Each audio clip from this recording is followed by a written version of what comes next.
This lesson shows how to use graphs and tables to solve linear systems. We'll also classify systems of equations to determine the number of solutions. So a linear system contains two or more linear equations. We'll start off with two at a time, with two or more variables. The solution, this is important, is the set of all points that satisfy each equation at the same time. So in our first example, we'll substitute in this point into each equation.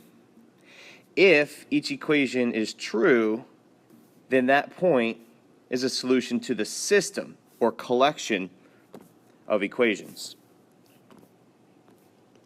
So we substitute into the first. This is x, this is y.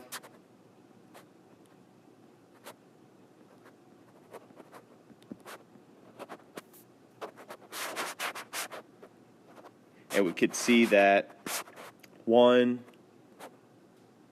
minus 9 equals negative 8. We go until we find an equation for which the ordered pair does not work. So now I check the second one.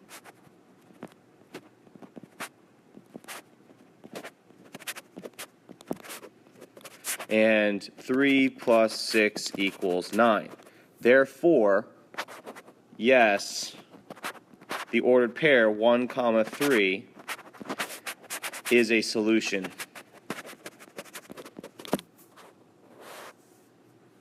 of that system. What's the big picture? If you were to graph these two lines, the ordered pair 1, 3 would be a place where they overlap. It may not be the only place,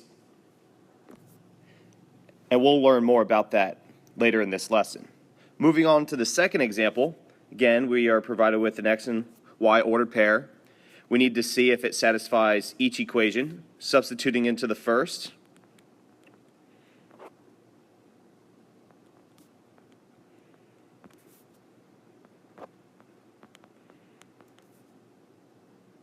So we see that 2 does equal to 2. Now, if it didn't work on the first equation, I wouldn't need to try it in the second. I could say no, it's not a solution, and move on. That was not the case, so you see me substituting into the second equation now.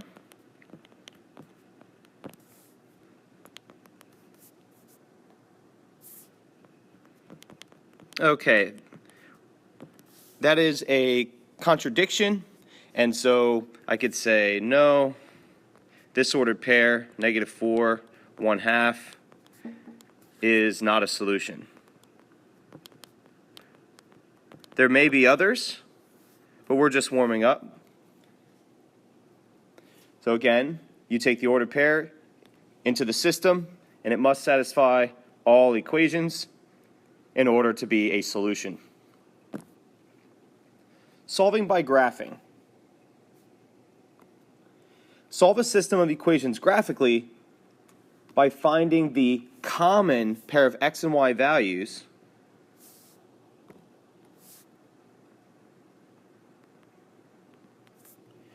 that lie on each line and make both equations true simultaneously, sounding just like the first section. But this time, instead of giving an ordered pair and testing it in the system to see if it works, here we're given two equations, and we need to first put them in y equals form. And the reason we solve for y is not to put it into slope-intercept. Don't get that confused. It's instead to write it in what's called function form, or f of x equals, because that's how the calculator thinks when you substitute in equations in the y equals window. Once inserted, it'll look something like this. You'll have y1 equal, let's say, like x minus 5.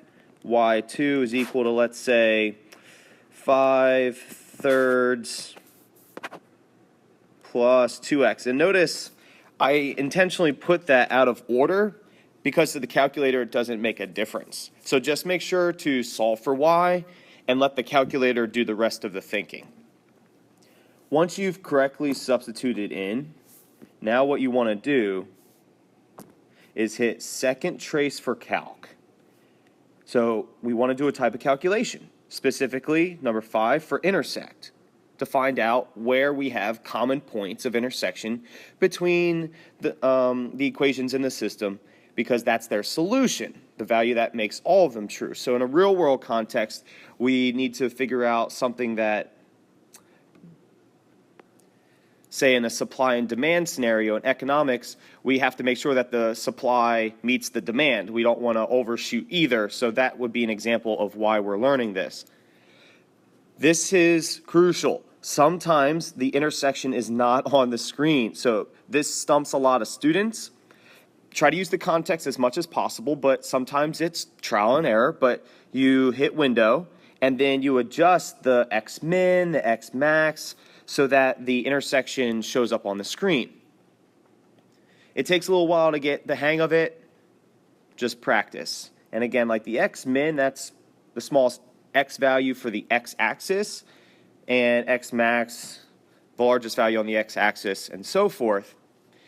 And you tinker with those values, and the standard viewing window is usually X-min is -10, X-max is +10, and similar for the Y-min and Y-max. Now this next part, you'll see a blinking cursor on the screen. It will appear on one of the curves, or in this case, particularly a line. So then you just hit enter, because there are probably only 2 curves on the screen right now, and you want the intersection of those 2 curves, so you don't need to use the directional pad to switch to the 2 of interest. Sometimes we may have 3 or 4 on the screen, and then you have to be more selective. So at any rate, just hit enter on the first curve that shows up. The cursor, the calculator will move it to the other curve. Hit enter again, so you select the 2 curves of interest to find the intersection. That's the algorithm for the calculator. It can only take 2 curves at a time. And then you have to guess at the intersection. If there's more than one intersection between those 2 curves, you want to use the left and right directional pads to move that cursor toward the intersection of interest. Here, because we're dealing with lines, there probably is only one intersection. So then you can just hit guess again, enter. So that's just 3 spams of enter in a row.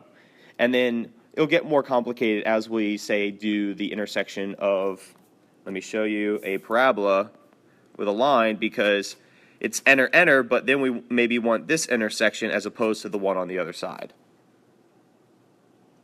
Now,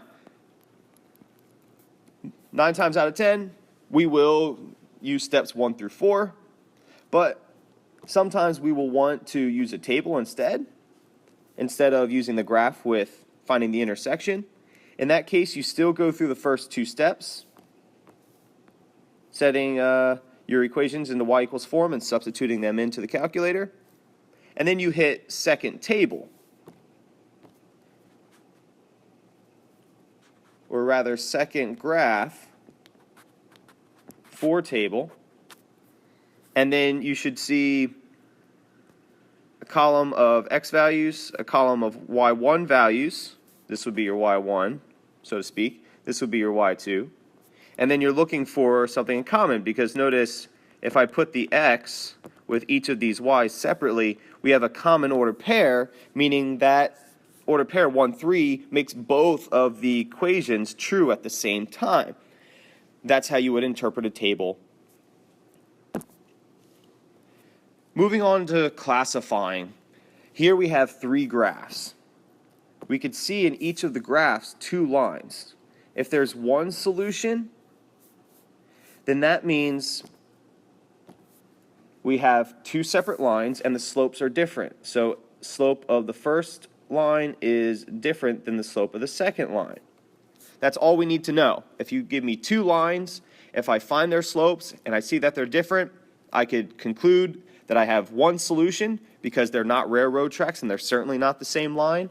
And therefore what I say is that the system is consistent and independent.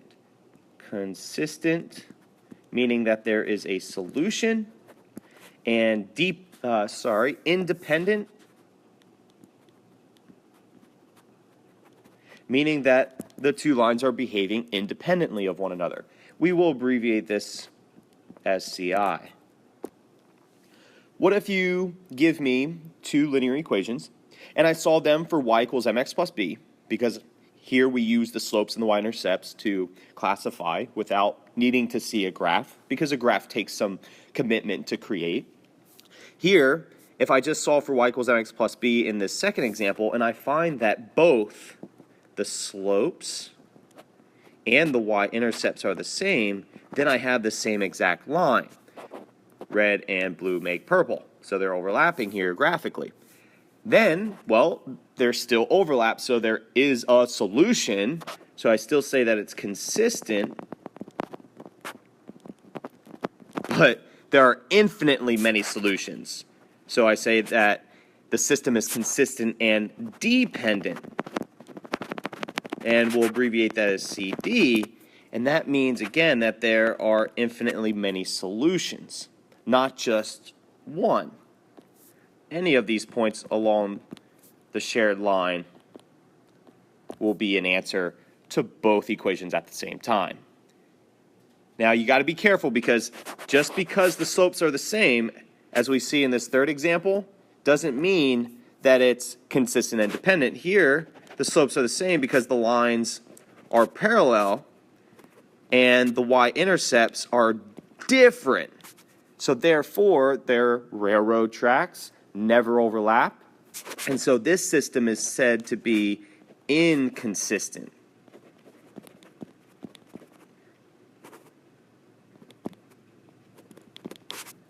And therefore, there is no solution.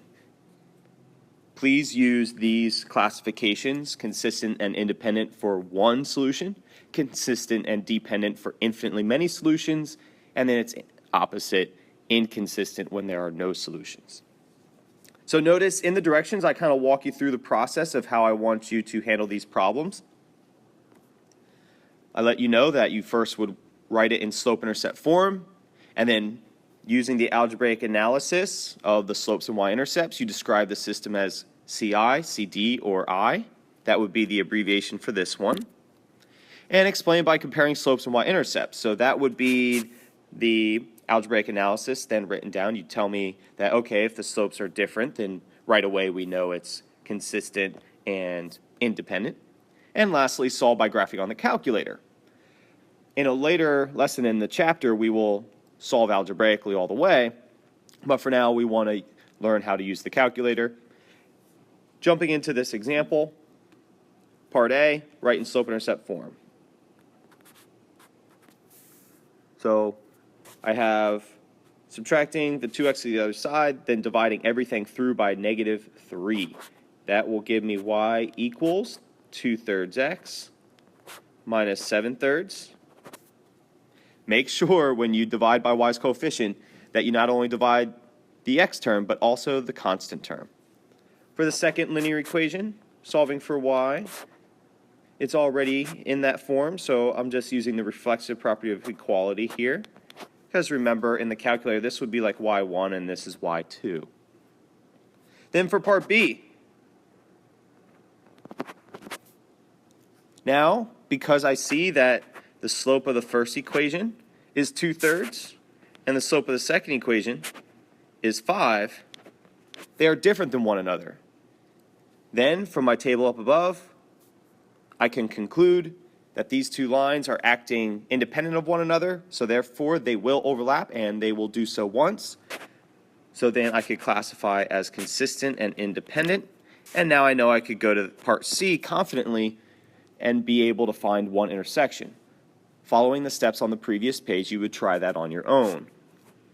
And those instructions are for a TI-83 or TI-84. So let's see here. From the calculator, I get, rounding to 2 decimal places, an x-coordinate of -0.31 and a y-coordinate of -2.54.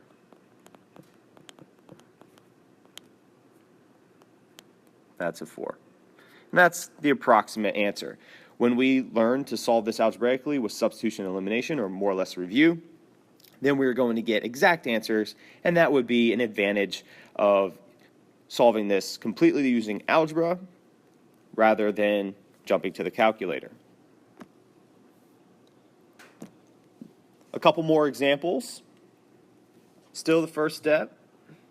We rewrite the equations in slope-intercept form, giving for the first equation y equals either 1/2 x or x on 2. It's the same thing, minus 3. And the second equation goes to y equals x on 2 minus 3. Easy. They're the same thing. So for part B, I state what my algebraic analysis is, saying that the slopes are the same. That's not enough. I also have to say that the y-intercepts are the same so that I don't get it confused with parallel lines. So I know that these are in fact the same line, so it's consistent. There is overlap, an answer. And they're the same line, so they're dependent on one another. And so therefore, I don't need to go to the calculator. I know that there are infinitely many solutions. To abbreviate that, we could just say the set of reals. Well, that was fast. Let's move on to the next example.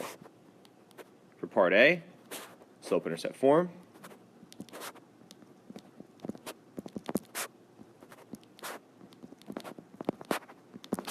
Okay, for part B, not only, well, this time I do have the same slope, but it's not going to take the same turn as the previous example because I also have to recognize that the y-intercepts are different. Therefore, these are parallel lines, and I don't need to go to the calculator because that lets me know there won't be intersection. So then I know for part C that this system is inconsistent and has no solution.